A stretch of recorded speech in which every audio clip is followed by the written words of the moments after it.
வணக்கம் ஃப்ரெண்ட்ஸ். இது வந்து பானை இல்லை தேங்காய் ஜம்போ, அதாவது ரொம்ப பெருசாக இருக்கும். இது வந்து ஸ்ரீலங்கன் வெரைட்டி. கிட்டத்தட்ட நமக்கு அந்த காய் வந்து 1.5 கிலோ உள்ள பருப்பு வரும். அப்போ ஆனால் தோலோடு சேர்த்து பார்த்தா பெரிய காயாக இருக்கும். அது நிறைய பேர் விரும்பி கேட்பாங்க, ஸ்ரீலங்கன் கோகோனட் வேணும்னு. இந்த தடவை நம்மகிட்ட இப்போ வந்து நம்மகிட்ட முளைச்சது 18 கவரில் கிட்டத்தட்ட நம்மகிட்ட ஒரு 100-125 பிளான்ட் அவைலபிளாக இருக்குது.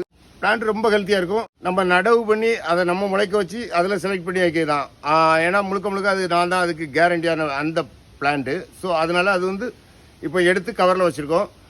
இந்த பிளான்ட் வேணும்னா இந்த வீடியோவில் உள்ள வாட்ஸ்அப் நம்பர், ஏன்னா எப்பவும் கிடைக்காது. நிறைய பேர் கேட்டிருக்காங்க, 100 கேட்பாங்க, 50 கேட்பாங்க. ஏன்னா ஒரு ஆளுக்கு 1, 2, 3, 4 அப்படி தான் நான் கொடுத்துருக்கேன். ஸோ இந்த பிளான்ட் இப்போதைக்கு நமக்கு ஒரு 125 பிளான்ட் ஸ்டாக்கில் இருக்குது. ஸோ இந்த பிளான்ட் வேணும்னா இந்த வீடியோவில் உள்ள வாட்ஸ்அப் நம்பருக்கு வாட்ஸ்அப் பண்ணுங்கள், இல்லை கால் பண்ணுங்கள். Thank you friends.